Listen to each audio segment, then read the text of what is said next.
प्यारे मित्रों, आप सभी को आपके YouTube channel study with Parshuram में स्वागत है और मैं हूं परशुराम और आज लेकर आया हूं 4 अंक के महत्वपूर्ण प्रश्नोत्तर के सीरीज पर।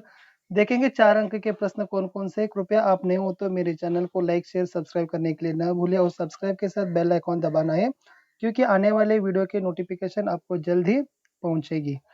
चलो फिर देरी ना करेंगे, देखेंगे आज के लिए 4 अंक के प्रश्न में पहला प्रश्न है, गिल्लू के अंतिम दिन का वर्णन कीजिए। देखो गिल्लू के अंतिम दिन का वर्णन क्या है? बच्चों मैं आंसर आपको बताता हूँ, आप ध्यान से सुन लेना है।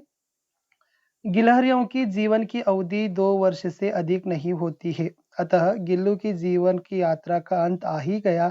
गिल्लू ने अंतिम दिन में न कुछ खाया न ही बाहर गया। गिल्लू के पंजे इतने ठंडे हो रहे थे कि लेखिका हीटर जलाकर उसे उष्णता देने का प्रयास भी किए, परंतु कुछ लाभ नहीं हुआ। सुबह की पहली किरण के साथ ही गिल्लू चिरनिद्रा में सो गया।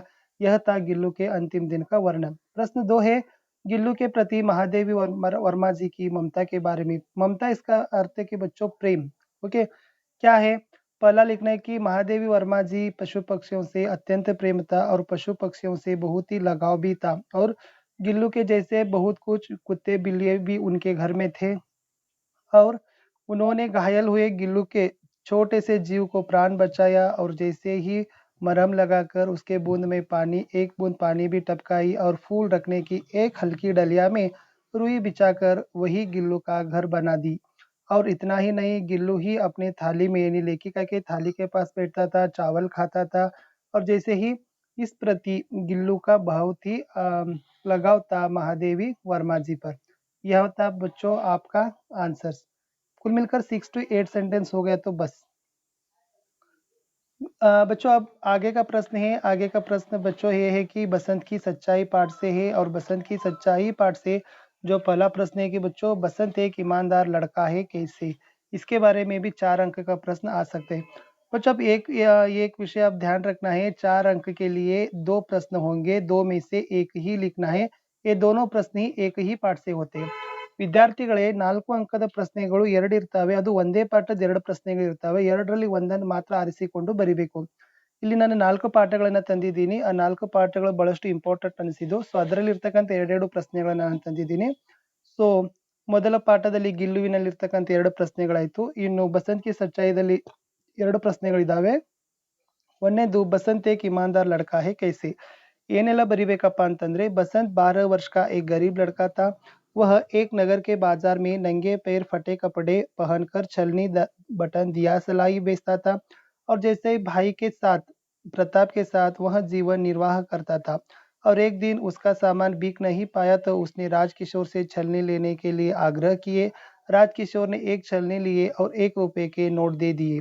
बसंत के पास छुट्टे न होने पर वह बाजार जाकर नोट बुना लाते समय मोटर से टकरा कर घायल हो गया और उसके पांव पैर कुचले गए और फिर भी वह अपने 14.5 पैसे लौटाने के लिए किशनगंज को अपने भाई प्रताप को भेजता है। इस तरह हम कह सकते हैं कि बसंत एक ईमानदार लड़का है।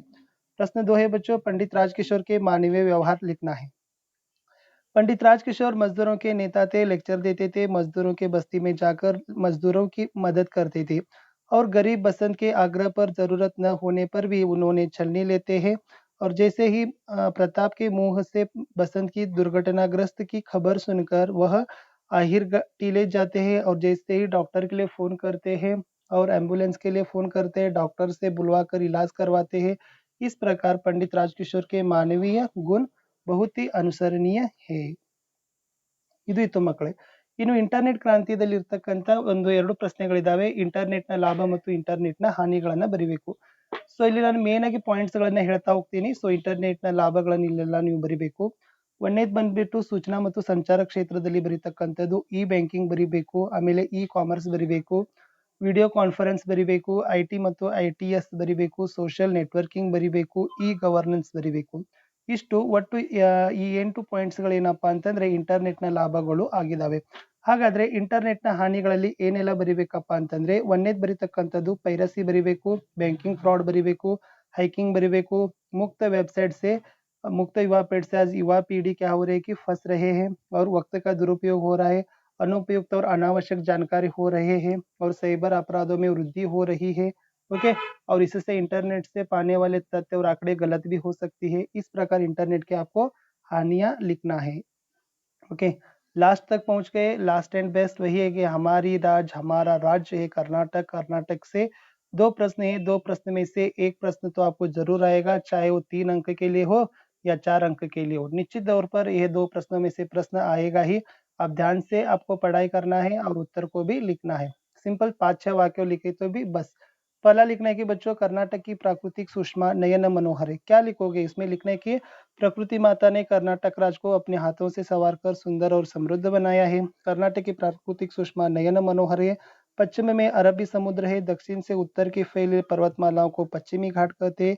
पश्चिमी घाट के कुछ ही भागों को सह्याद्री कहते हैं। दक्षिण में नीलगिरी पर्वतमालाएं हैं और कर्नाटक में सोना, तांबा, लोहा की उपयोगी धातुएं मिलती है। और जैसे कर्नाटक को चंदन का आगार कहते हैं, कर्नाटक में कावेरी, कृष्णा, तुंगभद्रा नदियां बहती है। जोग, अब्बी, गोकाक, शिवन समुद्र आदि जलप्रपात कर्नाटक में है। ये तो प्राकृतिक सुषमा। अब है बच्चों कर्नाटक की शिल्पकला और वास्तुकला। देखो कर्नाटक की शिल्पकला अद्भुत है। बादामी, ऐहोळे, पट्टदकल्लु की मंदिर की शिल्पकला वास्तुकला अद्भुत है। बेलूरू, हड़बीडू, सोमनाथपुर की मंदिर की मूर्तियां सजीव है और इन मूर्तियां हमें रामायण, महाभारत, पुराण की कहानियां सुनाती है।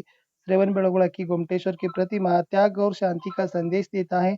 विजयपुर गोल गुंबज के विस्परिंग गैलरी एक वास्तुकला का अद्वितीय उदाहरण है। मैसूरू का ताजमहल कर्नाटक का संस्कृति का वैभव का प्रतीक है। सेंट फिलोमिना चर्च, जगनमोहन राजमहल आर्ट गैलरी, पुरातत्व वस्तु संग्रहालय आदि प्रमुख ही देखने लायक स्थान है। यह था बच्चों 4 अंक के प्रश्न।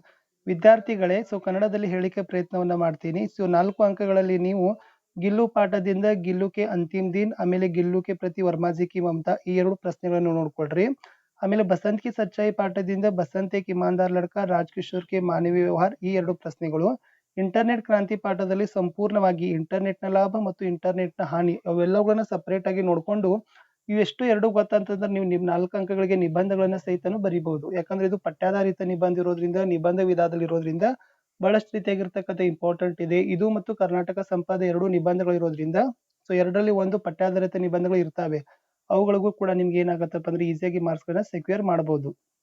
ಸೊ ಕರ್ನಾಟಕ ಸಂಪದದಲ್ಲಿ ಪ್ರಾಕೃತಿಕ ಸುಷ್ಮಾ, ಶಿಲ್ಪಕಲಾ, ವಾಸ್ತುಕಲಾ ಮತ್ತು ಸಾಹಿತ್ಯಕಾರ ಇಷ್ಟು ಸೇರಿಸಿದ್ರೆ ನಿಬಂಧ ಆಗ್ತದ। ಆಮೇಲೆ ಪ್ರಾಕೃತಿಕ ಸೌಂದರ್ಯ ಮತ್ತು ಶಿಲ್ಪಕಲೆ ಮತ್ತು ವಾಸ್ತುಕಲೆ ಬಗ್ಗೆ ಬರೀತ್ರಂದ್ರೆ ಆ ಪ್ರಶ್ನೆಗಳಿಗೆ ಉತ್ತರಗಳು ಆಗುತ್ತೆ। ಬಹಳಷ್ಟು ರೀತಿಯಾಗಿರ್ತಕ್ಕಂಥ ಇಂಪಾರ್ಟೆಂಟ್ ಕ್ವಶನ್ಸ್ ಗಳನ್ನ ನಾನು ನಿಮ್ ಜೊತೆ ಶೇರ್ ಮಾಡಿದ್ದೀನಿ। ಸೊ ನಿಮ್ಗೆ ನಿಜಕ್ಕೂ ಕೂಡ ಈ ವಿಡಿಯೋ ಉಪಯೋಗ ಆಗಿದೆ ಅಂತ ನಾನು ಅನ್ಕೊಂಡಿದ್ದೀನಿ। ದಯಮಾಡಿ ತಾವುಗಳು ಹೊಸಬರಿದ್ರೆ ನನ್ನ ಚಾನೆಲ್ ಅನ್ನ ಲೈಕ್, ಶೇರ್, ಸಬ್ಸ್ಕ್ರೈಬ್ ಮಾಡಿ ನಿಮ್ಮ ಗೆಳೆಯರ ಬಳಗದಲ್ಲಿ ವಿಡಿಯೋಗಳನ್ನ ಹಂಚಿಕೊಳ್ಳಿ ಅಂತ ಹೇಳ್ತಾ ಸೊ ಸಿಗುವ ಮುಂದಿನ ವಿಡಿಯೋದಲ್ಲಿ।